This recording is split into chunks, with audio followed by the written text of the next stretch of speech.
আসসালামু আলাইকুম। আজ দেখাবো ঘরে বসে কিভাবে খুব সহজেই মিষ্টি বানানো যায় এবং খুবই সামান্য উপকরণ যা আমাদের আশেপাশে এবং ঘরে সবসময়ই থাকে। মিষ্টি খেতে ইচ্ছা করছে কিন্তু বাহিরে যাওয়ার উপায় নেই। তাই আমার রেসিপিটি দেখে তৈরি করে নিন, খুব সুস্বাদু এবং খুব সহজেই মিষ্টি তৈরি। আমি প্রথমে হাঁড়িতে লিকুইড দুধ গরম করতে দিয়েছি এবং এর মধ্যে 2 চা চামচ দিয়ে চিনি দিয়েছি এবং লবণটা স্বাদ মতো। না দিলেও হবে, কারণ আমার মুড়িতে লবণ আছে। এবার আমি মুড়ি গুঁড়ো করে রাখা, ব্লেন্ডারে গুঁড়ো করে রেখেছি, সেটা দিয়ে দিচ্ছি। রুটির খামির মতো খামি তৈরি করে নিব। নাড়তে থাকবো যাতে লেগে না যায়। আমার খামি তৈরি হয়ে গেছে। এর মধ্যে আমি ঘি এবং গুঁড়া দুধ দিয়ে অল্প অল্প করে দিয়ে মেখে নিব। বুঝতেই পারছেন কিভাবে মিষ্টি তৈরির ডোটা তৈরি করতে হয়। এভাবে আমি মাখতে থাকবো। প্রয়োজনে আবার ব্যবহার করব, কিন্তু অল্প অল্প করে নিব। আমি একটি ডিম দিয়ে দিলাম।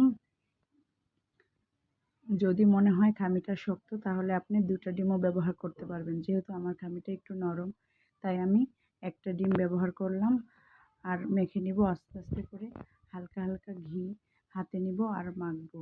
এবার আমি আরেকটু গুঁড়ো দুধ দরকার হলো, তাই দিয়ে দিলাম।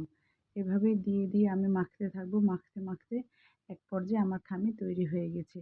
এই যে প্লেটের গায়ে আর লাগছে না, তার মানে আমার খামিটা রেডি হয়ে গেছে। এভাবে আমি মিষ্টিগুলি তৈরি করে নিব হাতের সাহায্যে।